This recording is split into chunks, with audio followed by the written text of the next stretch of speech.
Hi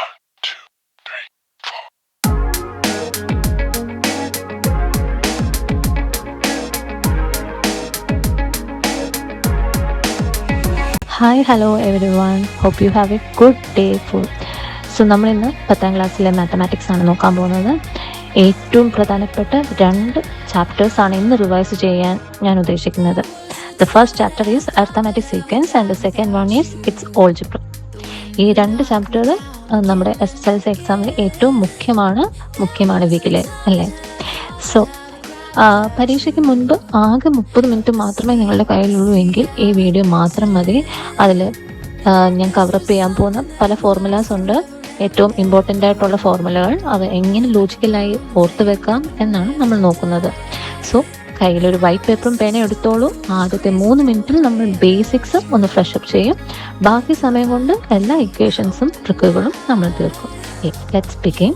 This is Navina and you are watching the Merging of Excellence. Let's dive straight into the class.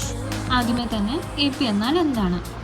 APനെ നമ്മൾ full ഫോമിൽ പറയുന്നത് arithmetic sequence, അല്ലെങ്കിൽ മലയാളത്തിൽ സമാന്തര ശ്രേണി എന്ന് പറയുന്നത്. അപ്പം സമാന്തര ശ്രേണി എന്നത് അടുത്തടുത്ത 2 പദങ്ങളുടെ വ്യത്യാസം എല്ലായ്പ്പോഴും തുല്യമായ സംഖ്യകളുടെ ശ്രേണിയാണ് എന്തെന്ന് പറയുന്നത് സമാന്തര ശ്രേണി എന്ന് പറയുന്നത്, അല്ലേ? അതായത് ഓരോ പദവും മുൻപത്തെ പദത്തിൽ നിന്ന് ഒരേ സ്ഥിരമായ സംഖ്യ കൂട്ടിയോ കുറിച്ചോ ലഭിക്കുന്ന ശ്രേണി. അപ്പോൾ നമ്മൾ അതിൽ നിന്ന് എന്തൊക്കെ ടേമുകൾ പഠിച്ചിട്ടുണ്ട്? ആദ്യമേ തന്നെ കോമൺ ഡിഫറൻസ് പഠിച്ചിട്ടുണ്ട്. അതേപോലെ ഫസ്റ്റ് എന്ന് പറയുന്നത് ആദ്യ പദം. അതേപോലെ കോമൺ ഡിഫറൻസ്. ഈ കോമൺ ഡിഫറൻസ് മുഖാന്തരമാണല്ലോ നമുക്കൊരു ശ്രേണിയെ സമാന്തര ശ്രേണിയായിട്ട് കിട്ടുന്നത്. അപ്പോൾ അതിനെ കോമൺ ഡിഫറൻസ് അല്ലെങ്കിൽ പൊതുവ്യത്യാസം എന്ന് പറയുന്നു. അപ്പോൾ അടുത്തടുത്ത പദങ്ങൾ തമ്മിലുള്ള സ്ഥിരമായ വ്യത്യാസത്തെയാണ് നമ്മൾ എന്തെന്ന് പറയുന്നത്? പൊതുവ്യത്യാസം എന്ന് വിളിക്കുന്നത്. ഇതിനെ D എന്ന അക്ഷരത്തിലാണ് നമ്മൾ സൂചിപ്പിക്കുന്നത്. പിന്നെ എക്സ് എന്ന് പറയുന്നത് എന്താ? nth അല്ലെങ്കിൽ n-ാം പദം. നമുക്കിപ്പോൾ ഏതെങ്കിലും ഒരു പദം കണ്ടെത്തണമെങ്കിൽ അതിനെ n-ൻ്റെ സ്ഥാനത്ത് അത് എത്രാമത്തെ പദമാണോ ആ പദം ഇട്ട് കൊടുത്താൽ മതി. 1-ാം പദം കണ്ടെത്തണമെങ്കിൽ x1, ഇപ്പം 5-ാം പദം കണ്ടെത്തണമെങ്കിൽ x5. ആ രീതിയിൽ നമുക്കിതിനെ ക്രമീകരിച്ചെഴുതാം. n എന്ന് ഉദ്ദേശിക്കുന്നത് എന്താണ്? നമ്പർ ഓഫ് ടേംസ്, അല്ലെങ്കിൽ പദങ്ങളുടെ എണ്ണത്തിനെയാണ് n എന്ന് പറയുന്നത് ഉദ്ദേശിക്കുന്നത്. s എന്ന് പറയുന്നത് എന്താ? ആദ്യ n പദങ്ങളുടെ തുക, അല്ലെങ്കിൽ സം ഓഫ് ഫസ്റ്റ് n ടേംസിനെയാണ് എന്തെന്ന് പറയുന്നത്? SN എന്ന് ഉദ്ദേശിക്കുന്നത്. ഓക്കെ, നമുക്കിനി AP എന്താണെന്നുള്ളത് നോക്കാം. ഇവിടെ ഒരു ശ്രേണി തന്നിട്ടുണ്ട്. 1, 4, 7, 10, 13. അപ്പം നമുക്ക് ഇതിൽ നിന്ന് കാണുമ്പോൾ തന്നെ നമുക്ക് മനസ്സിലാവും എങ്ങനെയാണ് കോമൺ ഡിഫറൻസ് കണ്ടെത്തേണ്ടത്. 2-ാം പദത്തിൽ നിന്ന് 1-ാം പദം കുറയ്ക്കുമ്പോഴാണ്, അല്ലെങ്കിൽ അടുത്തടുത്ത 2 പദങ്ങൾ തമ്മിൽ കുറയ്ക്കുമ്പോഴാണ് നമുക്ക് എന്ത് കിട്ടുന്നത്? പൊതുവ്യത്യാസം അല്ലെങ്കിൽ കോമൺ ഡിഫറൻസ് എന്ന് പറയുന്നത് കിട്ടുന്നത്. അപ്പോൾ ഇവിടുത്തെ 1-ാം പദം എത്ര? 1 ആണല്ലേ? അപ്പോൾ x1 = 1. ഇനി പൊതുവ്യത്യാസം എത്ര? 3. അപ്പോൾ എങ്ങനെയാണ് നമുക്ക് 3 കിട്ടിയത്? ഇവിടുത്തെ 2-ാം പദത്തിൽ നിന്ന് 1-ാം പദം കുറച്ചാണ് നമുക്ക് എന്ത് കിട്ടിയത്? 3 എന്ന കോമൺ ഡിഫറൻസ് അല്ലെങ്കിൽ പൊതുവ്യത്യാസം കിട്ടിയത്. നമുക്ക് ആദ്യത്തെ 2 പദങ്ങൾ തമ്മിൽ കുറയ്ക്കണം എന്നില്ല. ഇതിൽ ഏത് പദം എടുത്താലും അടുത്തടുത്തുള്ള 2 പദങ്ങൾ തമ്മിൽ കുറയ്ക്കുമ്പോൾ കിട്ടുന്നതിനെയാണ് കോമൺ ഡിഫറൻസ് എന്ന് പറയുന്നത്. മനസ്സിലായോ? ഇവിടെ കാണുമ്പോൾ നമുക്കറിയാം 1-ാം പദത്തിൽ നിന്ന് 2-ാം പദത്തിലേക്ക് എത്താൻ വേണ്ടി നമ്മളൊരു പൊതുവ്യത്യാസം കൂട്ടി, അല്ലേ? ഇനി 2-ാം പദത്തിൽ നിന്ന് 3-ാം പദത്തിലേക്ക് എത്താൻ വേണ്ടി വീണ്ടും നമ്മൾ പൊതുവ്യത്യാസം കൂട്ടി. അപ്പോൾ നമ്മൾ 1-ാം പദത്തിൽ നിന്ന് ഈ 3-ാം പദത്തിലേക്ക് കണ്ടെത്താൻ വേണ്ടി എത്ര പൊതുവ്യത്യാസമാണ് നമ്മൾ കൂട്ടിയത്? 2 പൊതുവ്യത്യാസം, അല്ലേ? അപ്പോൾ അതിനെ നമുക്ക് 2D എന്ന് പറഞ്ഞുകൂടെ? 2 തവണ D കൂട്ടിയതിനെ നമുക്ക് എന്തെന്ന് പറയാം? 2D എന്ന് പറയാം. അപ്പോൾ ഇതിപ്പം 1-ാം പദത്തിൽ നിന്ന് നമുക്ക് 4-ാം പദം കണ്ടെത്തണമെങ്കിലോ നമ്മൾ എത്ര D ഇവിടെ കൂട്ടുന്നത്? 3D, അല്ലേ? അപ്പോൾ 1-ാം പദത്തിൽ നിന്ന് 3D കൂട്ടിയാൽ നമുക്ക് എന്ത് കിട്ടും? 4-ാം പദം കിട്ടും. ഇപ്പം 2-ാം പദത്തിൽ നിന്നാണ് എനിക്ക് ഈ 4-ാം പദം കണ്ടെത്തേണ്ടെങ്കിലോ 2-ാം പദത്തിൽ നിന്ന് എത്ര പൊതുവ്യത്യാസം കൂട്ടുക? 1, 2 പൊതുവ്യത്യാസം കൂട്ടുമ്പോഴാണ് എനിക്ക് എന്ത് കിട്ടുന്നത്? 2-ാം പദത്തിൽ നിന്ന് 4-ാം പദം കണ്ടെത്തുന്നത്. മനസ്സിലായോ? ഇപ്പോൾ ഇവിടെ ഒരു എക്സാമ്പിൾ കൊടുത്തിട്ടുണ്ട്. x1 എന്ന് പറയുന്ന 1, D എന്ന് പറയുന്ന 3, x3 എന്ന് പറയുന്നത് 3-ാം പദം. 3-ാം പദം എങ്ങനെ നമുക്ക് കണ്ടെത്താം? 1-ാം പദത്തിൽ നിന്ന് 1-ാം പദത്തിൻ്റെ കൂടെ മൂന്നാം പദം ഇതല്ലേ, മൂന്നാം പദം കണ്ടെത്താൻ എത്ര ഡി ഇവിടെ കൂട്ടിയ 2D അല്ലേ. അപ്പോൾ x1 + 2D. അല്ലെങ്കിൽ ഇവിടെ നോക്കിയാൽ മതി, ഇവിടെ മൂന്നാം പദം നമുക്ക് കണ്ടെത്തേണ്ടത്. നമ്മൾ ഏതിൽ നിന്നാണ് കണ്ടെത്തുന്നത്? ഒന്നാം പദത്തിൽ നിന്നാണ് കണ്ടെത്തുന്നത് അല്ലേ. അപ്പോൾ ഈ 3ൽ നിന്ന് ഈ 1 കുറയ്ക്കുമ്പോൾ എത്ര ഡി കൂട്ടണം എന്നുള്ളത് നമുക്ക് കിട്ടും. അപ്പോൾ 1 + 2 ഇൻറ്റു 2D അല്ലേ കൂട്ടണ്ടേ, 2 ഇൻറ്റു 3 എന്ന് പറയുന്നത് പൊതുവ്യത്യാസം. അപ്പോൾ 2 ഇൻറ്റു 3 ചെയ്തതിന് ശേഷം മാത്രമേ നമ്മൾ എന്ത് ചെയ്യാൻ പാടുള്ളൂ, കിട്ടുന്ന ആൻസർ 1ൻ്റെ കൂടെ കൂട്ടാൻ പാടുള്ളൂ. അപ്പോൾ 2 ഇൻറ്റു 3 6, 6 + 1 = 7. ഇനിയിപ്പം നിങ്ങളൊന്ന് ഓർത്ത് നോക്കിയേ, എനിക്ക് ഈ അഞ്ചാം പദം ഏതാ, 13 അല്ലേ. ഈ 13ൽ നിന്ന് എനിക്ക് മൂന്നാം പദം കണ്ടെത്തണം. അപ്പോൾ എനിക്ക് ഈ 13ൽ നിന്ന് മൂന്നാം പദം കണ്ടെത്തണമെങ്കിൽ എന്താ ചെയ്യേണ്ടേ? ഡി കൂട്ടുവാണോ ചെയ്യേണ്ടത്, കുറയ്ക്കുവാണോ ചെയ്യേണ്ടത്? ഡി കുറയ്ക്കുകയല്ലേ ചെയ്യേണ്ടത്. അപ്പോൾ ഈ അഞ്ചാം പദത്തിൽ നിന്ന് നാലാം പദം എത്താൻ വേണ്ടി ഒരു ഡി കുറച്ചു. നാലാം പദത്തിൽ നിന്ന് മൂന്നാം പദം എനിക്ക് കണ്ടെത്തണമെങ്കിൽ ഒരു ഡിയും കൂടെ കുറയ്ക്കണം. അപ്പോൾ ടോട്ടൽ എത്ര ഡി കുറയ്ക്കണം? 2D. ഇല്ലെങ്കിൽ നമുക്ക് നോക്കിയാൽ മതി, നമുക്ക് അഞ്ചാം പദമാണ് നമ്മുടെ കയ്യിലുള്ളത്, മൂന്നാം പദമാണ് കണ്ടെത്തേണ്ടത്. അപ്പോൾ എത്ര ഡി കുറയ്ക്കണം എന്നുള്ളത് അപ്പോൾ നമുക്കറിയാം. അഞ്ചാം പദത്തിൽ നിന്ന് മൂന്നാം പദം പുറകിലോട്ടാണ് കണ്ടെത്തുന്നത്. പുറകിലോട്ട് കണ്ടെത്തണമെങ്കിൽ നമ്മൾ ഡി കുറയ്ക്കണം. ഫ്രണ്ടിലോട്ടാണ് നമ്മൾ കണ്ടെത്തുന്നതെങ്കിൽ, മൂന്നാം പദത്തിൽ നിന്ന് അഞ്ചാം പദത്തിലോട്ടാണ് കണ്ടെത്തേണ്ടതെങ്കിൽ നമ്മൾ ഡി കൂട്ടണം. അപ്പോൾ ആ ഒരു രീതിയിൽ ആ ഒരു കൺസെപ്റ്റ് ഓർത്ത് വെക്കുക.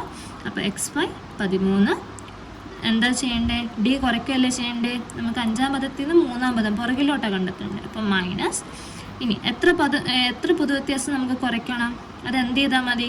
ഈ അഞ്ചാം പദത്തിൻ്റെ 5ൽ നിന്ന് മൂന്നാം പദത്തിൻ്റെ 3 അങ്ങ് കുറച്ചാൽ മതി. 5 - 3 2. അപ്പോൾ 2D ആണ് നമുക്ക് കുറയ്ക്കേണ്ടത് അല്ലേ. 2D അല്ലേ ഇവിടെ കുറയ്ക്കേണ്ടത്. അപ്പോൾ 2 ഇൻറ്റു 3 = 6. അപ്പോൾ 13ൽ നിന്ന് 6 കുറയ്ക്കുമ്പോൾ 7.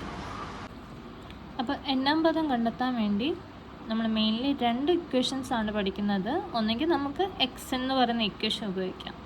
xn = f എന്ന് പറയുന്നത് ഒന്നാം പദത്തിനെ x1നെയാണ് ഉദ്ദേശിക്കുന്നത്.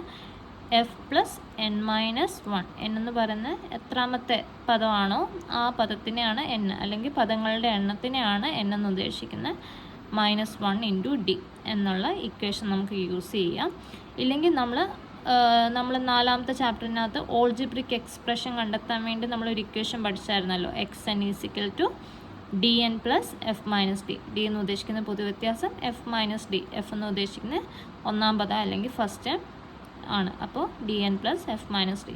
ഈ 2 ഇക്വേഷൻസ് ഉപയോഗിച്ചുകൊണ്ട് നമുക്ക് എന്ത് ചെയ്യാം, നമുക്ക് ഏത് പദമാണോ കണ്ടെത്തേണ്ടത് അത് കണ്ടെത്താം. പക്ഷെ കണ്ടെത്തുന്ന സമയത്ത് നമ്മൾ f എന്താണെന്ന് വെച്ച് കഴിഞ്ഞാൽ കണ്ടെത്തണം. ഒന്നാം പദം കണ്ടെത്തിയതിന് ശേഷം മാത്രമേ നമുക്ക് മറ്റ് പദങ്ങൾ കണ്ടെത്താനുള്ള രീതിക്ക് ഈ ഒരു ഇക്വേഷൻസ് നമുക്ക് യൂസ് ചെയ്യാൻ പറ്റത്തുള്ളൂ. അപ്പം ഞാനിവിടെ ഒരു ക്വസ്റ്റ്യൻ കൊടുത്തിട്ടുണ്ട്. ഇവിടുത്തെ ക്വസ്റ്റ്യൻ ശ്രദ്ധിച്ചേ. x3 എന്ന് ഉദ്ദേശിക്കുന്നത് എന്താ? മൂന്നാം പദം എത്രയാണ്? 12 ആണെന്ന് പറഞ്ഞിട്ടുണ്ട്. അപ്പോൾ അവരവിടെ ശ്രേണി തന്നിട്ടില്ല, പക്ഷേ ഒരു പദവും തന്നിട്ടുണ്ട്. അതേപോലെ ആ ശ്രേണിയുടെ പൊതുവ്യത്യാസം തന്നിട്ടുണ്ട്. x3 എത്ര പറഞ്ഞിരിക്കുന്നത്? 12 അല്ലേ.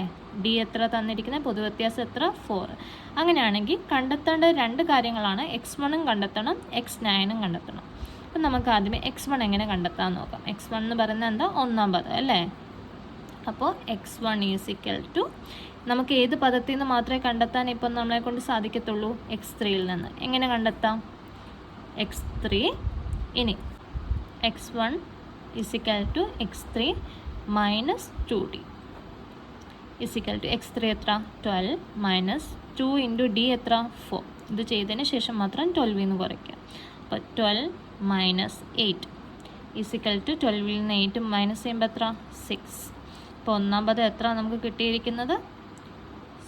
6 അല്ല, 4 ആണ് കിട്ടുന്നത്. അപ്പോൾ ഒന്നാം പദം നമുക്ക് കിട്ടി. ഒന്നാം പദം = എത്ര കിട്ടിയത്? 4 ആണ് കിട്ടിയത്. അപ്പോൾ നമുക്ക് ഒന്നാം പദം കിട്ടി. ഇനി നമുക്ക് x9 കണ്ടെത്തണം അല്ലേ. x9 സിമ്പിളാണ്. x3യിൽ നിന്ന് തന്നെ നമുക്ക് കണ്ടെത്താം. x3 d കൂട്ടുവാണോ കുറയ്ക്കുവാണോ ചെയ്യേണ്ടത്? x9 കണ്ടെത്താൻ x3യിൽ നിന്ന് കൂട്ടണം അല്ലേ. പ്ലസ് എത്ര d കൂട്ടണം? ഈ 3യും 9ഉം തമ്മിൽ ഡിഫറൻസ് എടുത്താൽ മതി. 9ൽ നിന്ന് 3 കുറയ്ക്കുമ്പോൾ എത്ര? 6. അപ്പോൾ എത്ര d ഈ 3യിൽ നിന്ന് മൂന്നാം പദത്തിൽ നിന്ന് ഒമ്പതാം പദം കണ്ടെത്താൻ വേണ്ടി എത്ര പൊതുവ്യത്യാസം കൂട്ടണം? 6 പൊതുവ്യത്യാസം കൂട്ടണം. p = x3 എത്ര? 12 + 6 × 4 is equal to 12 plus 24 is equal to 36. ഇങ്ങനെയാണ് കണ്ടെത്തേണ്ടത്. പൊതുവ്യത്യാസം അല്ലെങ്കിൽ കോമൺ ഡിഫറൻസ് കണ്ടെത്താനുള്ള ഇക്വേഷനാണ് അടുത്ത നമ്മൾ പഠിക്കാൻ പോകുന്നത്. എപ്പോഴും മുന്നിലത്തെ പദത്തിൽ നിന്ന് അതിൻ്റെ തൊട്ട് പിന്നിലത്തെ പദത്തിനെ കുറയ്ക്കുമ്പോഴാണ് നമുക്ക് എന്ത് കിട്ടുന്നത്, പൊതുവ്യത്യാസം കിട്ടുന്നത്. Second term minus first term എന്ന് പറയുന്നതാണ് കോമൺ ഡിഫറൻസ് അല്ലേ. അടുത്തടുത്ത രണ്ട് പദങ്ങൾ അതിൽ മുന്നിലത്തെ പദത്തിൽ നിന്ന് പുറകിലത്തെ പദം കുറയ്ക്കുകയാണ് ചെയ്യേണ്ടത്. തേർഡ് ടേമിൽ നിന്ന് സെക്കൻഡ് ടേം കുറച്ചാലും എന്തായിരിക്കും, പൊതുവ്യത്യാസം ഒരുപോലെ തന്നെ ആയിരിക്കും. അതേപോലെ തന്നെ ഇപ്പോൾ 6th ടേം തന്നു കഴിഞ്ഞാൽ 6th ടേമിൽ നിന്ന് ഏത് പദം കുറയ്ക്കണം, 5th ടേം കുറയ്ക്കണം. ഒരിക്കലും 5th നിന്ന് 6th കുറയ്ക്കാൻ പാടില്ല. എപ്പോഴും മുന്നിലത്തെ പദത്തിൽ നിന്ന് പുറകിലത്തെ പദം കുറയ്ക്കുമ്പോഴാണ് നമുക്ക് പൊതുവ്യത്യാസം കിട്ടുന്നത്. ആ ഒരു ഓർഡർ തെറ്റിച്ച് കഴിഞ്ഞാൽ നമുക്ക് കിട്ടുന്ന പൊതുവ്യത്യാസം എന്തായിരിക്കും, തെറ്റായിട്ടായിരിക്കും കിട്ടുന്നത്. അത് ശ്രദ്ധിക്കുക. അടുത്തത്, ഇപ്പം നമുക്ക് അടുത്തടുത്ത രണ്ട് പദങ്ങൾ കിട്ടുവാണെങ്കിൽ പൊതുവ്യത്യാസം കാണാൻ അവയുടെ ഡിഫറൻസ് അല്ലെങ്കിൽ വ്യത്യാസം കണ്ടെത്തിയാൽ മതി. അതേസമയം നമുക്കിപ്പം രണ്ട് വ്യത്യസ്ത പദങ്ങളാണ് തരുന്നതെങ്കിൽ, അടുത്തടുത്തല്ലാത്ത രണ്ട് പദങ്ങളാണ് തരുന്നതെങ്കിൽ അവയുടെ പൊതുവ്യത്യാസം കാണാൻ വേണ്ടിയുള്ള ഇക്വേഷനാണ് difference of terms divided by difference of position അല്ലേ. അപ്പോൾ അതെന്താ അർത്ഥമാക്കുന്നത്, പദങ്ങളുടെ വ്യത്യാസം ബൈ സ്ഥാനങ്ങളുടെ വ്യത്യാസം. അപ്പോൾ ഈ ഇക്വേഷൻസ് നമ്മൾ ഓർത്ത് വെക്കുക.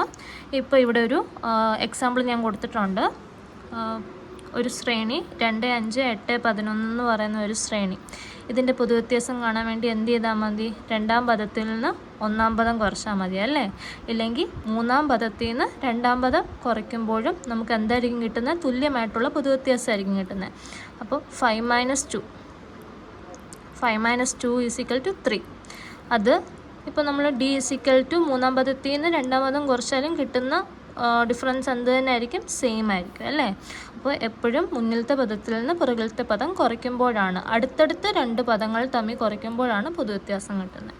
അതേസമയം ഇവിടെ ഒരു ക്വസ്റ്റ്യൻ നോക്കിയേ. നമുക്ക് തന്നിരിക്കുന്ന രണ്ടാം പദം തന്നിട്ടുണ്ട് 15, ഏഴാം പദവും തന്നിട്ടുണ്ട് 40 അല്ലേ. ഇവ അടുത്തടുത്തുള്ള പദങ്ങളാണോ? അല്ല. അപ്പോൾ ഈ കേസിൽ നമുക്ക് ഈ ഇക്വേഷൻ ഉപയോഗിക്കാൻ പറ്റത്തില്ല. പകരം ഇതാണ് നമ്മൾ ഉപയോഗിക്കേണ്ടത്, പദങ്ങളുടെ വ്യത്യാസം ബൈ സ്ഥാനങ്ങളുടെ വ്യത്യാസം. അപ്പോൾ എങ്ങനെ ചെയ്യുന്നത്, ആദ്യമേ നമ്മൾ പദങ്ങളുടെ വ്യത്യാസം എടുക്കണം. ഇവിടെ നമുക്ക് രണ്ട് പദങ്ങൾ തന്നിട്ടുണ്ടല്ലോ, ഈ രണ്ട് പദങ്ങളുടെ വ്യത്യാസമാണ് എടുക്കേണ്ടത്. അപ്പോൾ ശ്രദ്ധിക്കുക, ഇവിടെ ഇപ്പം നിങ്ങൾ ആദ്യമേ രണ്ടാം പദത്തിൽ നിന്നാണ് ഏഴാം പദം കുറയ്ക്കുന്നതെങ്കിൽ താഴെയും അതേ രീതി വേണം അവയുടെ സ്ഥാനങ്ങൾ തമ്മിൽ കുറയ്ക്കാൻ. ഒരിക്കലും 15 നിന്ന് 40 കുറച്ചിട്ട് താഴെ നമ്മൾ 7 നിന്ന് 2 കുറയ്ക്കാൻ പാടില്ല. ഏത് രീതിയിലാണോ നമ്മൾ പദങ്ങൾ തമ്മിൽ കുറയ്ക്കുന്നത് അതേ രീതിയിലായിരിക്കണം അവയുടെ സ്ഥാനങ്ങൾ തമ്മിൽ അവയുടെ വ്യത്യാസം കണ്ടെത്തേണ്ടത്. ഇപ്പം ഞാൻ 15 നിന്ന് 40 കുറയ്ക്കുന്നു. ഇതാണല്ലോ പദങ്ങളുടെ വ്യത്യാസം. 15/40 അവയുടെ സ്ഥാനങ്ങൾ. 15ൻ്റെ സ്ഥാനം ഏതാ, 2 അല്ലേ. 2 - 40ൻ്റെ സ്ഥാനം ഏതാ, 7 അല്ലേ. ഈസിക്കൽ ടു 40ൽ നിന്ന് 15 കുറയ്ക്കുമ്പോൾ എത്ര കിട്ടുന്നത്, -25/2 ൽ നിന്ന് 7 കുറയ്ക്കുമ്പോൾ -5. അപ്പോൾ ഈ മൈനസും വിട്ടുപോകും. 25ൽ നിന്ന് 5 കുറയ്ക്കുമ്പോൾ എത്ര ആയിരിക്കും കിട്ടുന്നത്, 5 ആയിരിക്കും കിട്ടുന്നത്. അപ്പോൾ ഇത്രയും കാര്യം ശ്രദ്ധിക്കുക. നമ്മൾ എടുക്കുന്ന പദങ്ങൾ ഏത് രീതിയിലാണോ എടുക്കുന്നത് അതേ ഓർഡറിൽ തന്നെ ആയിരിക്കണം സ്ഥാനങ്ങളും നമ്മൾ താഴെ കുറയ്ക്കാൻ വേണ്ടി. ഓക്കെ, അപ്പോൾ ഇങ്ങനെയാണ് പൊതുവ്യത്യാസം കണ്ടെത്തുന്നത്. അത് കഴിഞ്ഞിട്ട് നമ്മൾ സം ഓഫ് ടേംസ് അല്ലെങ്കിൽ പദങ്ങളുടെ തുക കണ്ടെത്താനുള്ള ഇക്വേഷൻസാണ് നമ്മൾ ഇനിയും പഠിക്കാൻ പോകുന്നത്. പല രീതിയിലുള്ള നാച്ചുറൽ നമ്പേഴ്സിൻ്റെ പല രീതിയിലുള്ള നമ്പറുകളുടെ സീക്വൻസ് ഉണ്ട്. അതിൽ ആദ്യത്തേതാണ് എണ്ണൽ സംഖ്യകൾ അല്ലെങ്കിൽ നാച്ചുറൽ നമ്പേഴ്സ് എന്ന് പറയുന്നത്. 1, 2, 3, 4, 5 ഇവയ്ക്കാണ് നമ്മൾ എന്തെന്ന് പറയുന്നത്, എണ്ണൽ സംഖ്യകൾ എന്ന് പറയുന്നത്. അപ്പോൾ ഈ രീതിയിൽ വരുന്ന നമ്പറുകളെ ഒന്നിൽ നിന്ന് തുടങ്ങി അത് കണ്ടിന്യൂസ് ആയിട്ട് പോകുന്ന ഈ നമ്പറുകളുടെ തുക കണ്ടെത്താൻ അല്ലെങ്കിൽ സം ഓഫ് ടേംസ് കണ്ടെത്താൻ എന്ത് ചെയ്യുക, ഇതിന് പ്രത്യേക ഒരു ഇക്വേഷനാണ് SN = n × n+1/2. എന്നെന്ന് ഉദ്ദേശിക്കുന്നത് എന്താണ്, പദങ്ങളുടെ എണ്ണത്തിനെയാണ് ഉദ്ദേശിക്കുന്നത്.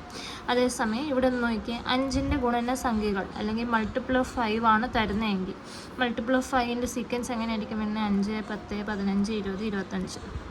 അപ്പോൾ ഈ രീതിയിലുള്ള സീക്വൻസ് ആണ് വരുന്നതെങ്കിൽ ഇതിൽ നിന്ന് നമുക്ക് എന്ത് കോമൺ ആയിട്ട് എടുക്കാം, 5നെ കോമൺ ആയിട്ട് എടുക്കാം അല്ലേ. അപ്പോൾ 5നെ കോമൺ ആയിട്ട് എടുക്കുമ്പോൾ ഇവിടെ ബ്രാക്കറ്റിനുള്ളിൽ ബാക്കി എന്തൊക്കെ വരുന്നത്, 5ൽ നിന്ന് 5 കോമൺ ആയിട്ട് എടുക്കുമ്പോൾ 1 വരും. പിന്നെ 10ൽ നിന്ന് 5 കോമൺ ആയിട്ട് പുറത്തെടുക്കുമ്പോൾ ബാക്കി 2 വരും. 15ൽ നിന്ന് 5 കോമൺ ആയിട്ട് എടുക്കുമ്പോൾ ബാക്കി 3 വരും. അപ്പോൾ ഇവിടെ നമ്മൾ ബ്രാക്കറ്റിനുള്ളിൽ നോക്കുമ്പോൾ നമുക്കിവിടെ ഒരു എണ്ണൽ സംഖ്യ രീതി തന്നെ കിട്ടുന്നത് അല്ലേ, 1 2 3 4 5. അപ്പോൾ ഇവിടെ നമ്മൾ ചെയ്യുന്ന സമയത്ത് നമുക്ക് എങ്ങനെ എഴുതാം, 5 ഇൻറ്റു എണ്ണൽ സംഖ്യയുടെ തുക ചെയ്തുകൂടെ, സം ഓഫ് നാച്ചുറൽ നമ്പേഴ്സ് എന്ന് പറഞ്ഞ്. അപ്പോൾ നമ്മൾ ഓൾറെഡി പഠിച്ചു എണ്ണൽ സംഖ്യകളുടെ തുക എങ്ങനെ കണ്ടെത്തുന്നത്, n ഇൻറ്റു n പ്ലസ് 1/2. അപ്പോൾ 5 into n into n plus 1/2 വെച്ച് ചെയ്യുമ്പോൾ നമുക്ക് എന്ത് കിട്ടും, മൾട്ടിപ്പിൾ ഓഫ് 5ൻ്റെ സം കിട്ടും. ഇപ്പം മൾട്ടിപ്പിൾ ഓഫ് 5 തന്നെ ആയിരിക്കണം എന്നില്ല, മൾട്ടിപ്പിൾ ഓഫ് 2 ആവാം, 3 ആവാം, 6 ആവാം, 7 ആവാം. അതിനെ ഏത് രീതിയിൽ എഴുതാം, നമുക്ക് ഈ രീതിയിൽ എഴുതാം. എന്ന് വെച്ചാൽ ഇപ്പോൾ 6ൻ്റെ മൾട്ടിപ്പിൾ ആണെങ്കിൽ 6 ഇൻറ്റു എണ്ണൽ സംഖ്യകളുടെ തുക. അപ്പോൾ 6 into n into n plus 1/2. ഇപ്പോൾ 3യുടെ മൾട്ടിപ്പിൾ ആണെങ്കിൽ 3 into n into n plus 1/2. ആ രീതിയിൽ അങ്ങ് ചെയ്താൽ മതി. അത് കഴിഞ്ഞാൽ പിന്നെ നമുക്ക് പഠിക്കാനുള്ളത് ഒറ്റ സംഖ്യകൾ തരുന്ന ശ്രേണിയാണെങ്കിൽ, ഒറ്റ സംഖ്യകൾ അല്ലെങ്കിൽ ഓഡ് നമ്പേഴ്സാണ് തരുന്നതെങ്കിൽ ഇതിൻ്റെ ശ്രേണി ഏത് രീതിയിലായിരിക്കും, 1 3 5 7 9 ആ രീതിയിലായിരിക്കും അല്ലേ. അപ്പോൾ ഇങ്ങനെ ഓഡ് നമ്പറുകളുടെ സമ ചോദിക്കുകയാണെങ്കിൽ സമ കണ്ടെത്താനുള്ള സിമ്പിൾ ഇക്വേഷനാണ് n². ഏതാണോ സംഖ്യകളുടെ എണ്ണം, പദങ്ങളുടെ എണ്ണം തരുവാണെങ്കിൽ ആ പദങ്ങളുടെ എണ്ണത്തിൻ്റെ സ്ക്വയർ കണ്ടെത്തിയാൽ മതി. അടുത്തത് ഓഡ് നമ്പേഴ്സ് വരുന്ന പോലെ തന്നെ ഇരട്ട സംഖ്യകൾ വരാം, ഇവൻ നമ്പേഴ്സ് അല്ലെങ്കിൽ ഇരട്ട സംഖ്യകൾ 2 4 6 8 ഇവയ്ക്കാണല്ലോ ഇരട്ട സംഖ്യകൾ എന്ന് പറയുന്നത്. അപ്പോൾ അവ വരുമ്പോൾ അവയുടെ തുക കണ്ടെത്താൻ ചോദിക്കുകയാണെങ്കിൽ ഏത് ഇക്വേഷൻ ഉപയോഗിച്ചാൽ മതി, n ഇൻറ്റു n പ്ലസ് 1 എന്ന ഇക്വേഷൻ മാത്രം ഉപയോഗിച്ചാൽ മതി. അങ്ങനെ നമുക്ക് ഇരട്ട സംഖ്യകളുടെ തുക നമുക്ക് കണ്ടെത്താം. ഇനി ഇതിലൊന്നും പെടാത്ത ശ്രേണികളാണ് നമുക്ക് വരുന്നതെങ്കിൽ അവയ്ക്ക് ജനറലായിട്ടുള്ള സമ്മിൻ്റെ ഇക്വേഷൻ ഉണ്ട്. 2 ഇക്വേഷനാണ് നമ്മൾ മെയിനായിട്ട് പഠിക്കേണ്ടത്. ഇതൊക്കെ ഉപയോഗിക്കേണ്ടത് ചില പ്രത്യേക സാഹചര്യങ്ങളിലാണ് നമ്മൾ ഇവ കൃത്യമായിട്ട് ഉപയോഗിക്കേണ്ടത്. ഇപ്പം ഒരു ശ്രേണി മാത്രമായിട്ട് 1 4 7 10 എന്ന് പറയുന്ന ഒരു ശ്രേണി തന്നിട്ട് അതിൻ്റെ ഇത്ര പദങ്ങളുടെ തുക കണ്ടെത്താൻ ചോദിക്കുവാണെങ്കിൽ നമുക്ക് ഏറ്റവും ഈസി ആയിട്ട് ഏത് ഉപയോഗിച്ചാൽ മതി, Sn = n/2 into 2f plus n - 1 into d എന്ന ഇക്വേഷൻ ഉപയോഗിച്ചാൽ മതി. n എന്ന് പറയുന്നത് ക്വസ്റ്റ്യനകത്ത് തന്നിരിക്കുന്ന പദങ്ങളുടെ എണ്ണം, പിന്നെ 2 ഇൻറ്റു f എന്ന് ഉദ്ദേശിക്കുന്ന ഒന്നാം പദം, n എന്ന് പറയുന്ന പദങ്ങളുടെ എണ്ണം -1 ഇൻറ്റു d എന്ന് പറയുന്ന കോമൺ ഡിഫറൻസ്. അപ്പോൾ ഇങ്ങനെ ശ്രേണി മാത്രമായിട്ട് തന്നിട്ട് പദങ്ങളുടെ എണ്ണം ചോദിക്കുകയാണെങ്കിൽ ഈ ഇക്വേഷൻ ഉപയോഗിക്കുന്നതായിരിക്കും കുറച്ചും കൂടെ പെട്ടെന്ന് നമുക്ക് ചെയ്യാൻ പറ്റുന്നത്. ഇനി രണ്ടാമത്തെ തുക കണ്ടെത്താനുള്ള ഇക്വേഷൻ എന്ന് പറയുന്നത് n/2 into x1 plus xn. ഇത് ഏത് കേസിലാണ് നമ്മൾ ഈ ഒരു ഇക്വേഷൻ ഉപയോഗിക്കേണ്ടതെന്ന് വെച്ച് കഴിഞ്ഞാൽ, നമുക്കിപ്പം ശ്രേണി തരുന്നതിന് പകരം ഒന്നാം പദം നമ്മുടെ കയ്യിൽ തന്നിട്ടുണ്ട്. അതേപോലെ നമുക്ക് കണ്ടെത്തേണ്ട ഏറ്റവും ഇപ്പം 12 പദങ്ങളുടെ തുക കണ്ടെത്താനാണ് ക്വസ്റ്റ്യൻ ചോദിച്ചിരിക്കുന്നതെങ്കിൽ 12ാം പദം നമ്മുടെ കയ്യിൽ തന്നിട്ടുണ്ട്. 12ാം പദം = 24 അങ്ങനെ വല്ലതും തരുവാണെങ്കിൽ നമുക്ക് ഏറ്റവും സിമ്പിളായിട്ട് ഏത് രീതി ചെയ്താൽ മതി, ഈ ഇക്വേഷൻ ഉപയോഗിച്ച് അങ്ങ് ചെയ്താൽ മതി. കാരണം നമ്മുടെ കയ്യിൽ n-ാം പദം എന്ന് പറയുന്ന അവസാന പദവും നമ്മുടെ കയ്യിലുണ്ട്, അതേപോലെ ഒന്നാം പദവും നമ്മുടെ കയ്യിലുണ്ട്. അപ്പോൾ അവ തമ്മിൽ കൂട്ടിയിട്ട് അതിൻ്റെ കൂടെ n/2 വെച്ച് ചെയ്താൽ മതി. അപ്പോൾ നമുക്ക് പെട്ടെന്ന് ഇത് കിട്ടും. അതേ സാഹചര്യം ഇപ്പം ഈ ഒരു ശ്രേണി തന്നിട്ട് നിങ്ങൾക്ക് ഈ ഒരു ഇക്വേഷനാണ് ഉപയോഗിക്കേണ്ടതെങ്കിൽ നിങ്ങൾ എന്ത് ചെയ്യുക, ഇതിൽ നിന്ന് അവർ കൊടുത്തിരിക്കുന്ന ഇപ്പം 12 പദങ്ങളുടെ തുകയാണെങ്കിൽ നമ്മൾ ഏറ്റവും അവസാനത്തെ പദമായ 12ാം പദം നമ്മൾ ഈ ശ്രേണിയിൽ നിന്ന് ആദ്യമേ കണ്ടെത്തണം. 12ാം പദം കണ്ടെത്തിയിട്ട് ആ 12ാം പദം നമ്മൾ എവിടെ ഇട്ട് കൊടുക്കുക, ഈ xൻ്റെ സ്ഥാനത്ത് ഇട്ട് കൊടുക്കുക. അതാണല്ലോ അവസാനത്തെ പദം. അപ്പോൾ ഒന്നാം പദത്തിൻ്റെ കൂടെ അവസാന പദം കൂട്ടിയിട്ട് അതിൻ്റെ കൂട്ടത്തിൽ n/2 ഇൻറ്റു ചെയ്യുമ്പോൾ നമുക്ക് പദമായാലും കിട്ടും. അപ്പോൾ ഈ 2 ഇക്വേഷൻസ് അതിൻ്റേതായിട്ടുള്ള രീതിയിൽ ഉപയോഗിക്കുക. നിങ്ങൾക്ക് ഏതാണോ കൺവീനിയൻ്റ് ആയിട്ട് തോന്നുന്നത് അല്ലെങ്കിൽ സമയം ലാഭിക്കുന്ന രീതിയിൽ ഏതാണോ പറ്റുന്നത് ആ ഒരു രീതിയിൽ നിങ്ങൾ ഈ 2 ഇക്വേഷൻസും പഠിച്ചു വെക്കുന്നത് നല്ലതായിരിക്കും. ഇനി നമ്മൾ കുറച്ച് ട്രിക്സിലേക്കാണ് പോകുന്നത്. മിക്കപ്പോഴും SSLC ക്വസ്റ്റ്യനിൽ ചോദിക്കുന്ന സം ഓഫ് ടേമുകളുടെ രീതിയിൽ ചോദിക്കുന്ന കുറച്ച് ക്വസ്റ്റ്യൻസ് ഉണ്ട്. അത് പെട്ടെന്ന് മനസ്സിലാക്കുക, കാരണം അത് ഇമ്പോർട്ടൻ്റ് ആയിട്ട് ചോദിക്കുന്നതാണ്. ഇപ്പം ഒരു ക്വസ്റ്റ്യനകത്ത് നമുക്ക് പദങ്ങളുടെ എണ്ണം തന്നിട്ടുണ്ട്. അപ്പോൾ ആ പദങ്ങളുടെ എണ്ണം വെച്ച് നമുക്ക് അതിൽ നിന്ന് കണ്ടെത്താൻ പറ്റുന്ന ചില പദങ്ങളുണ്ട്. അതിനെക്കുറിച്ചാണ് പറയാൻ പോകുന്നത്. അപ്പോൾ കേസ് 1, ഇപ്പം നമുക്കൊരു ക്വസ്റ്റ്യനിൽ ഇത്ര പദങ്ങളുടെ എണ്ണം എന്ന് പറഞ്ഞ് നമുക്ക് SN തന്നിട്ടുണ്ട്. അപ്പോൾ ആ SNനകത്ത് n എന്ന് പറയുന്നത് എന്താ ഉദ്ദേശിക്കുന്നത്, പദങ്ങളുടെ എണ്ണമാണല്ലോ. ആ പദങ്ങളുടെ എണ്ണം എന്ന് പറയുന്നത് ഒരു ഒറ്റ സംഖ്യ അല്ലെങ്കിൽ ഓഡ് നമ്പർ ആണെങ്കിൽ നമുക്ക് അതിൽ നിന്ന് ആ ഒരു സമ്മിൽ നിന്ന് നമുക്ക് എന്ത് കണ്ടെത്താം? ആ ഒരു ശ്രേണി അല്ലെങ്കിൽ ആ അത്രയും പദങ്ങളുടെ ഇടയിൽ വരുന്ന ഒരു മധ്യപദം കാണും. ആ മധ്യപദം അല്ലെങ്കിൽ മിഡിൽ ടേം നമുക്ക് കണ്ടെത്താം. ഒരു എക്സാമ്പിൾ പറയുവാണെങ്കിൽ ഇപ്പം നമുക്കൊരു ക്വസ്റ്റ്യനകത്ത് S7 എന്ന് പറയുന്നത് എന്താ ഉദ്ദേശിക്കുന്നത്? ആദ്യത്തെ 7 പദങ്ങളുടെ തുക 280 എന്ന് പറഞ്ഞൊരു ക്വസ്റ്റ്യനകത്ത് തന്നിരിക്കുക. അപ്പം നമ്മൾ ശ്രദ്ധിക്കുക, ഇവിടുത്തെ n എന്ന് പറയുന്ന എത്ര വന്നിരിക്കുന്നത്? 7 ആണ് വന്നിരിക്കുന്നത് അല്ലേ? പദങ്ങളുടെ എണ്ണം 7 ആണ് വന്നിരിക്കുന്നത്. അതെന്താണ്? ഒരു ഒറ്റ സംഖ്യയാണ് അല്ലേ?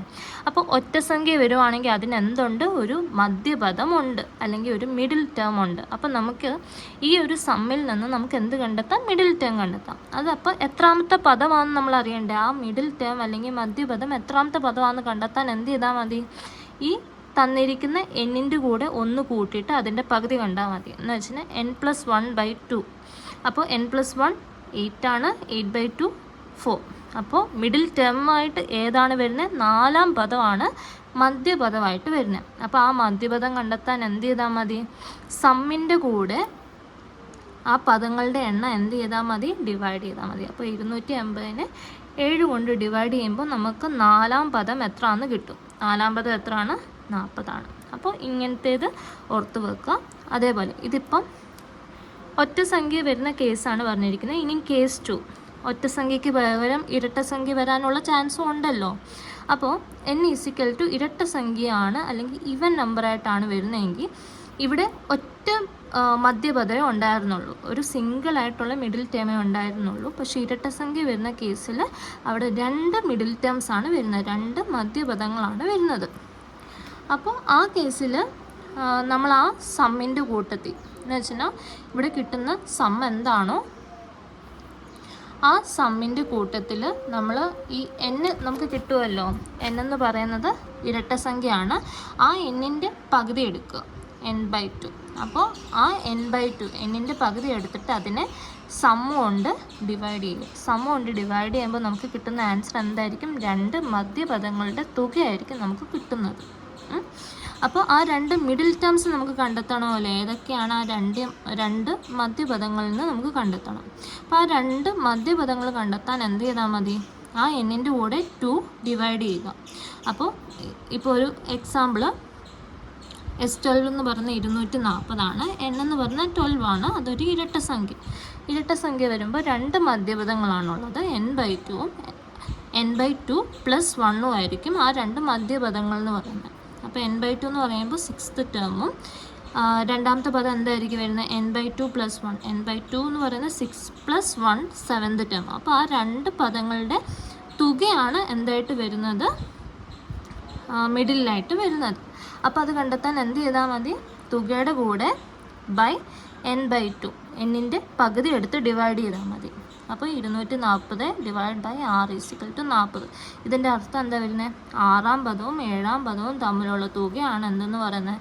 40 എന്ന് പറയുന്നത്. അപ്പോൾ അവയുടെ തുക മാത്രമായിരിക്കത്തില്ല, ഇതിൽ 6 പേറുകൾ ഉണ്ടാവുന്നുണ്ട്. എന്ന് വെച്ചാൽ 1ാം പദം തൊട്ട് 12ാം പദം വരെയുള്ളവയുടെ ഇടയിൽ 6 പെയർ ഓഫ് നമ്പേഴ്സാണ് വരുന്നത്. അവയുടെ എല്ലാ സം എത്ര തന്നെ ആയിരിക്കും വരുന്നത്? 40 തന്നെ ആയിരിക്കും വരുന്നത്. എന്ന് വെച്ചാൽ x6ഉം x7ഉം 40 ആണെങ്കിൽ x5ഉം x8ഉം തമ്മിലുള്ള സമ്മും എന്തായിരിക്കും? 40 ആയിരിക്കും. x4ഉം x9ഉം തമ്മിലുള്ള സമ്മും എന്തായിരിക്കും? 40 ആയിരിക്കും. x3ഉം x10ഉം തമ്മിലുള്ള സമ്മും, അതേപോലെ x2ഉം x11ഉം തമ്മിലുള്ള സമ്മും, അതേപോലെ ഫസ്റ്റ് ടേമും ലാസ്റ്റ് ടേമും തമ്മിലുള്ള സമ്മും അപ്പോൾ എന്തായിരിക്കും? 40 ആയിരിക്കും. അപ്പോൾ ഇതിൽ നിന്ന് എന്താ നമ്മൾ മനസ്സിലാക്കേണ്ടത്? 6th ടേമും 7th ടേമും തമ്മിലുള്ള സമ്മ് 40 ആണെങ്കിൽ ഫസ്റ്റ് ടേമും ലാസ്റ്റ് ടേമും തമ്മിലുള്ള സമ്മം എന്തായിരിക്കും? 40 ആയിരിക്കും. എന്ന് വെച്ചാൽ 12 പദങ്ങളിൽ 1ാം പദവും 12ാം പദവും തമ്മിലുള്ള സമ്മം എന്തായിരിക്കും? 40 ആയിരിക്കും. അവയ്ക്കിടയിലുള്ള പേറുകളുടെയും അങ്ങനെ നമ്മൾ പേറുകൾ എടുക്കുമ്പോഴും അവയുടെയും സമ്മം എന്തായിരിക്കും? 40 ആയിരിക്കും. അതാണ് ഇതിൽ നിന്ന് നമ്മൾ മനസ്സിലാക്കേണ്ടത്. അപ്പോൾ ഇത് ബേസ് ചെയ്തിട്ടുള്ള ക്വസ്റ്റ്യൻ മസ്റ്റായിരിക്കും നമ്മൾ പഠിക്കേണ്ടതാണ്. രണ്ടാം പദത്തിലെ ഏറ്റവും ഇമ്പോർട്ടൻ്റ് ആയിട്ടുള്ള ഓൾജിബ്രിക് ഫോം, എന്ത് ടേമിൻ്റെ അല്ലെങ്കിൽ n-ാം പദത്തിൻ്റെ ഓൾജിബ്രിക് ഫോം എങ്ങനെ കണ്ടെത്തണം എന്നുള്ളതിൻ്റെ ഇക്വേഷനാണ് ഇവിടെ കൊടുത്തിരിക്കുന്നത്. xn = dn + f - d. അപ്പോൾ ഇത് കണ്ടെത്തുന്നത് വഴിയുള്ള ഗുണം എന്താണെന്ന് വെച്ച് കഴിഞ്ഞാൽ ഈ ഒരു എക്സ്പ്രഷൻ നമ്മുടെ കയ്യിലുണ്ടെങ്കിൽ പിന്നെ നമുക്ക് എത്ര പദങ്ങൾ ചോദിച്ചാലും, ഇപ്പം 2ാം പദം കണ്ടെത്താൻ ചോദിച്ചാലും അല്ലെങ്കിൽ 10ാം പദം കണ്ടെത്താൻ ചോദിച്ചാലും ഡയറക്റ്റായിട്ട് നമ്മൾ കണ്ടെത്തി വെച്ചിരിക്കുന്ന ഈ ഓൾജിബ്രിക് ഫോമിലേക്ക് അല്ലെങ്കിൽ തന്നിരിക്കുന്ന ക്വസ്റ്റ്യനകത്ത് ഓൾജിബ്രിക് ഫോമിൽ നിന്ന് നമ്മൾ എന്ത് ചെയ്താൽ മതി, അതിൽ എന്നിൻ്റെ സ്ഥാനത്ത് ഇപ്പോൾ 2ാം പദം ആണെങ്കിൽ 2 ഇട്ട് കൊടുത്ത് ചെയ്താൽ മതി, അല്ലെങ്കിൽ 10ാം പദം കണ്ടെത്താനാണെങ്കിൽ 10 ഇട്ട് കൊടുത്ത് ചെയ്താൽ മതി. അപ്പോൾ ഇതെങ്ങനെയാണ് കണ്ടെത്തുന്നതെന്ന് നമുക്ക് നോക്കാം. അപ്പോൾ എക്സിൻ്റെ ഇക്വേഷനാണ് ഓൾജിബ്രിക് ഫോം കണ്ടെത്താൻ അല്ലെങ്കിൽ ബീജഗണിത രൂപം അത് കണ്ടെത്താനുള്ള ഇക്വേഷനാണ് dn + f - d. d എന്ന് ഉദ്ദേശിക്കുന്ന കോമൺ ഡിഫറൻസ്, f എന്ന് ഉദ്ദേശിക്കുന്ന 1ാം പദം അല്ലെങ്കിൽ 1ാം പദം അല്ലെങ്കിൽ ഫസ്റ്റ്. എക്സാമ്പിൾ ഇപ്പം കൊടുത്തിരിക്കുന്നതിൽ 1, 5, 9, 13 എന്ന് പറയുന്ന ഒരു ശ്രേണി. അപ്പോൾ ആ ശ്രേണിയിൽ നിന്ന് നമ്മൾ എങ്ങനെ ബീജഗണിത രൂപം കണ്ടെത്തണം എന്ന് ചോദിക്കുമ്പോൾ അതിൽ നിന്ന് ആദ്യമേ നമ്മൾ കോമൺ ഡിഫറൻസ് കണ്ടെത്തുന്നു. എപ്പോഴും 2ാം പദത്തിൽ നിന്ന് 1ാം പദം കുറയ്ക്കുമ്പോഴാണ് നമുക്ക് കോമൺ ഡിഫറൻസ് കിട്ടുന്നത്.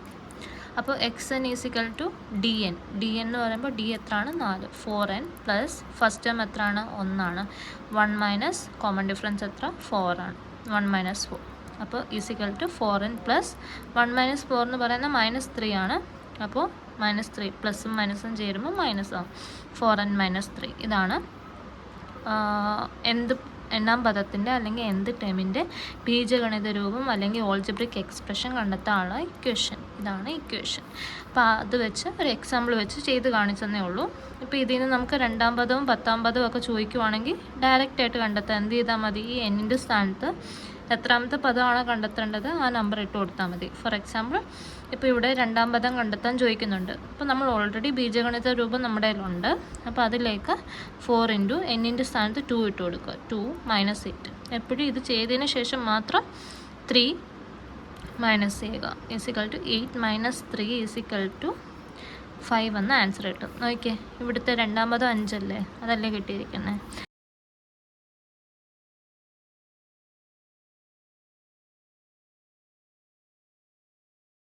ഇതിൽ നിന്ന് നമുക്ക് എന്ത് കണ്ടെത്താം, ശ്രേണി കണ്ടെത്താം അല്ലേ. നമ്മൾ ഓൾറെഡി പഠിച്ചു എന്നിൻ്റെ കൂടെ കിടക്കുന്നത് എപ്പോഴും എന്താണ്, ബീജഗണിത രൂപത്തിനകത്ത് d ആണ്. പിന്നെ പ്ലസ് n ഇല്ലാത്ത ടേം എന്ന് പറയുന്നത് എന്താണ് ഉദ്ദേശിക്കുന്നത്, f - d ആണ് ഉദ്ദേശിക്കുന്നത് അല്ലേ. അപ്പോൾ നമുക്കിവിടെ കോമൺ ഡിഫറൻസ് കിട്ടി. കോമൺ ഡിഫറൻസ് എത്ര, 2 ആണ്. ഇനി f - d എത്ര എന്ന് നമുക്കറിയാം അല്ലേ, f - d = 3 ആണ്.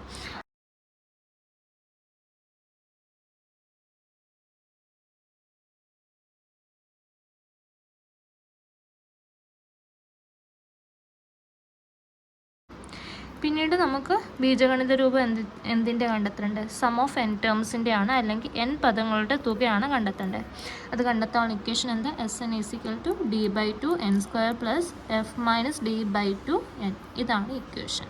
കാണാൻ പറ്റിയ എക്സാമ്പിൾ കൊടുത്തിട്ടുണ്ട്. 1, 5, 9, 13 എന്ന് പറയുന്ന ഒരു ശ്രേണി. അപ്പോൾ ആദ്യമേ തന്നെ നമ്മൾ ഇതിൽ നിന്ന് എപ്പോഴും ഏതൊരു ശ്രേണി വന്നാലും പൊതുവ്യത്യാസം എന്ന് പറയുന്നത് വളരെ ഇമ്പോർട്ടൻ്റ് ആണ്. അത് തന്നിട്ടില്ലെങ്കിൽ പോലും നമ്മൾ കണ്ടുപിടിച്ച് വെക്കേണ്ടതാണ്. അപ്പോൾ d = 5 - 1 = 4 എന്ന് നമുക്ക് കിട്ടി. ഇതിൽ നിന്ന് നമുക്ക് തുകയുടെ ബീജഗണിത രൂപം കണ്ടെത്താം. അപ്പോൾ Sn = ഇവിടെ d/2 ആണ് കണ്ടെത്തേണ്ടത് അല്ലേ. d എന്ന് പറയുന്നത് എത്ര, 4 ആണ്, 4/2 n² പ്ലസ് ഇനി f - d/2 n ആണ് കണ്ടെത്തുക. f എന്ന് പറയുന്നത് 1ാം പദം, 1ാം പദം എത്ര, 1 - 4/2 d/2 എന്ന് പറയുന്നത് 4/2 അത് ചെയ്തിട്ട് n കൂടെ ഉണ്ട്. അപ്പോൾ 4/2 2n² പ്ലസ് 1 - 2n = 1 - 2 ചെയ്യുമ്പോൾ -1 എന്ന് കിട്ടും. അപ്പോൾ പ്ലസും മൈനസും ചെയ്യുമ്പോൾ മൈനസ് ആയിരിക്കും വരുന്നത്. = 2n² - 1n എന്ന് നമുക്ക് ആൻസർ കിട്ടും.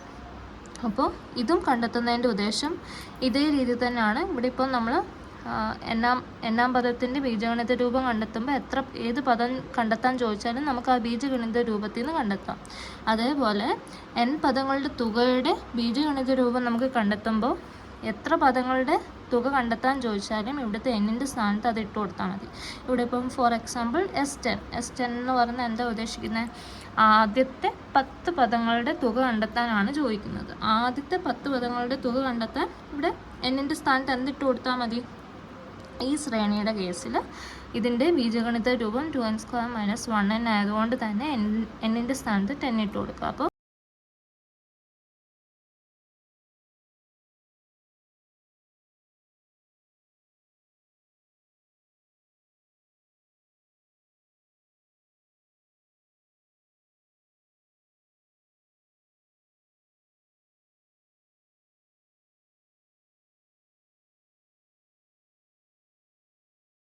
ഇത്രയാണ് ഏറ്റവും ഇമ്പോർട്ടൻ്റ് ആയിട്ടുള്ള 1ാമത്തെയും 4ാമത്തെയും പാഠങ്ങളിലെ റിവിഷൻ പോർഷൻ എന്ന് പറയുന്നത്. ഇത്രയും നിങ്ങൾ എന്ത് ചെയ്യുക, ഇത്രയും ഞാൻ തന്നിരിക്കുന്ന അത്രയും കാര്യങ്ങൾ പുതിയൊരു നോട്ട്ബുക്കിൽ എഴുതി വെക്കുക. അപ്പോൾ നിങ്ങൾക്ക് പെട്ടെന്ന് എക്സാമിൻ്റെ റിവിഷനായിട്ട് നിങ്ങൾ പെട്ടെന്ന് ഇതൊന്ന് ഓടിച്ച് നോക്കിയാൽ മതി. നിങ്ങൾക്ക് എല്ലാ കാര്യങ്ങളും കിട്ടും. അതുവഴി നിങ്ങൾക്ക് ക്വസ്റ്റ്യൻസൊക്കെ ഏറ്റവും സിമ്പിളായിട്ട് അറ്റൻഡ് ചെയ്യാൻ പറ്റും. ഇക്വേഷൻസൊക്കെ പെട്ടെന്ന് ഓർമ്മയിൽ വരും. ഇതപ്പോൾ എഴുതിയെടുത്തിട്ട് റിവിഷൻ ഭാഗമായിട്ട് ഇത് പഠിച്ചു വെക്കുക.